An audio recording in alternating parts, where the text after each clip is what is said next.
Nah, oke anak-anak, kita lanjut lagi ya.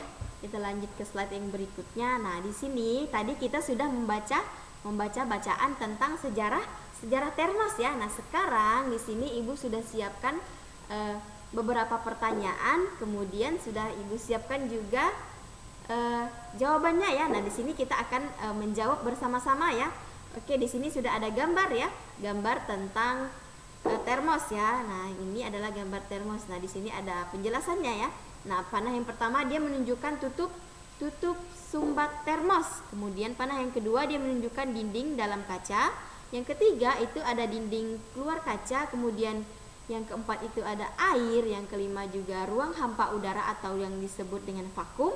Ya, vakum itu sama dengan ruang hampa udara ya anak-anak.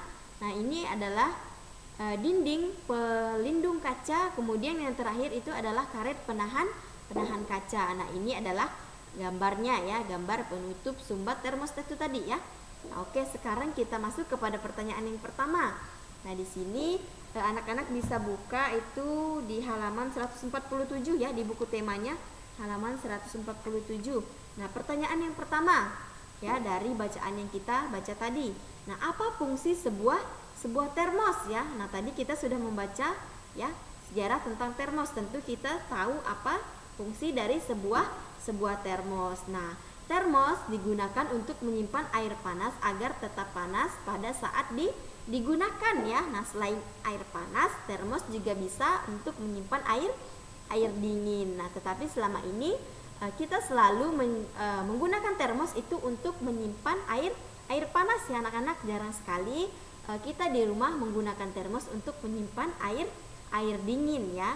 Nah, kita selalu menyimpan air panas itu di dalam termos. Biasanya kalau air dingin itu kita masukkan ke dalam kulkas ya. Jarang sekali kita masukkan ke dalam termos ya. Oke, pertanyaan yang kedua ya. Nah, apa saja bahan yang digunakan untuk membuat termos ya? Nah, tadi kita sudah membaca ya apa-apa saja bahan yang digunakan untuk membuat termos ya.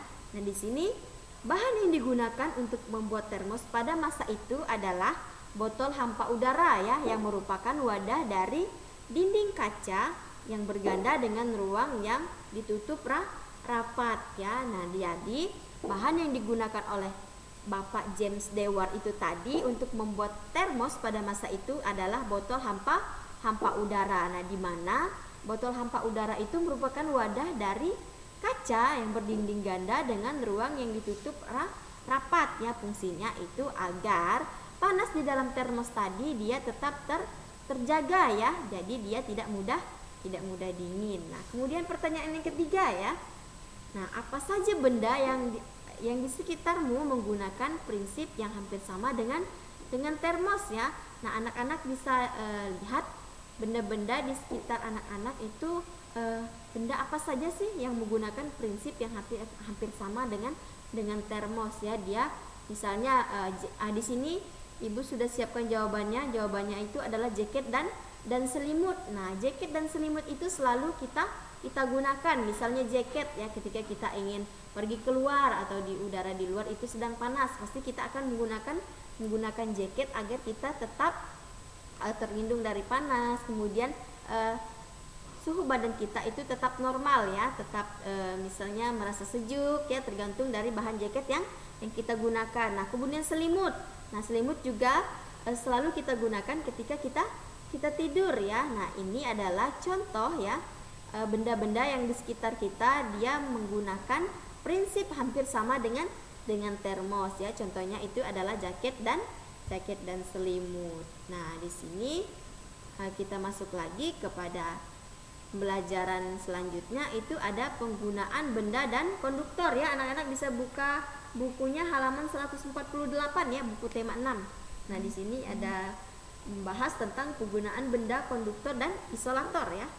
Nah, di sini Ibu sudah siapkan teksnya ya. Nah, mari kita baca bersama-sama. Anak-anak bisa, kalau di PowerPoint Ibu ini tidak jelas, anak-anak bisa memperhatikan atau membaca di buku paketnya ya. Di situ sudah jelas ya. Nah, mari kita baca bersama-sama. Nah, kamu sudah tahu bahwa panas dapat berpindah dari suatu tempat ke tempat lain melalui konduksi, konveksi dan radiasi. Nah, ini sudah kita bahas di pelajaran minggu lalu ya, tentang konduksi, konveksi, dan radiasi. Nah, ingatlah kembali apa yang dimaksud dengan konduksi, konveksi, dan radiasi. Nah, kemudian barang apa saja yang ada di dalam kehidupan sehari-hari yang banyak memanfaatkan sifat benda sebagai konduktor dan isolator. Dan nanti di rumah anak-anak bisa membuka kembali video pembelajaran yang telah Ibu kirim kemarin tentang konduksi, konveksi, dan radiasi ya.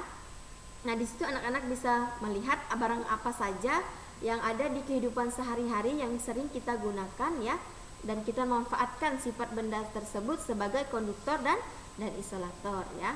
Oke, kita lanjut ya. Nah, kamu sudah tahu katanya tadi seperti yang ini double ya. Double ternyata. Oke, kita lanjut lagi ke slide yang berikutnya. Nah, ini adalah contoh penggunaan benda konduktor dan isolator ya. Nah, di sini ada juga di halaman 148 ya. Di bacaan itu tadi di sampingnya ada gambar serbet, kemudian di situ ada gambar panci ya.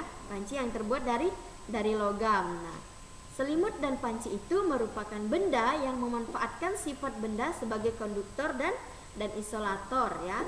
Nah, selimut memerangkap udara. Nah, udara adalah isolator. Jadi udara di sini dia sama dengan isolator ya. Jadi yang berfungsi sebagai untuk memerangkap udara di sini adalah selimut ini ya. Seperti ada gambar di sini, gambar yang udah Ibu tampilkan. Nah, jadi selimut ini fungsinya itu adalah untuk memerangkap udara ya. Nah, sehingga tidak menghantarkan panas yang keluar dari tubuhmu ya. Dengan demikian badanmu tetap terasa hangat ya. Ini ya, selimut itu adalah fungsinya memerangkap udara ya. Udara itu adalah isolator ya. Oke, kita lanjut.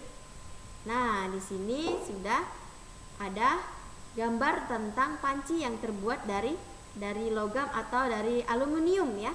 Nah, di sini ada pertanyaan, terbuat dari apakah panci? Nah, panci itu terbuat dari bahan logam, misalnya aluminium ya. Nah, aluminium itu merupakan penghantar panas yang baik ya. Nah, panci akan menghantarkan panas ke makanan yang akan dimasak ya. Nah, pegangan panci itu terbuat dari plastik ya anak-anak. Jadi dia tidak terbuat dari logam. Nah, makanya ketika kita memasak ya, ketika kita memegang pegangan dari panci tersebut, kita tidak akan merasakan panas ya, karena pegangan itu dia tidak terbuat dari logam ya. Biasanya itu dia terbuat dari plastik atau terbuat dari kayu ya, sehingga dia tidak akan panas ketika kita memegang pegangan dari panci tersebut ya. Nah, plastik merupakan isolator sehingga kamu tidak akan kepanasan ketika memegangnya. Nah, di sini plastik ternyata adalah sebuah isolator ya, karena isolator itu dia tidak bisa menghantarkan panas ya. Yang bisa menghantarkan panas dengan baik itu tadi adalah konduktor ya, karena plastik itu termasuk ke dalam bahan isolator ya. Nah, kemudian mesin mobil dan motor itu terbuat dari bahan yang dapat menghantarkan panas ya. Nah, mesin memerlukan panas untuk memperoleh kinerja mesin yang ideal. Nah, karena itu mesin-mesin dibuat dari bahan konduktor sebagai penghantar panas yang baik ya. Jadi bahan-bahan konduktor itu juga digunakan di mesin mobil ya, karena bahan konduktor ini tadi dia bisa menghantarkan panas dengan baik, sehingga mesin dari mobil itu tadi dia dapat bekerja dengan baik ya. Nah, jadi di sini mesin mobil itu dia termasuk ke dalam bahan-bahan konduktor ya, karena bisa menghantarkan panas dengan baik ya, yang mampu menghantarkan panas dengan baik sehingga kinerja mesin itu dia bisa bekerja secara ideal atau bekerja semestinya ya, sesuai dengan kegunaannya. Nah, di sini ada beberapa pertanyaan ya.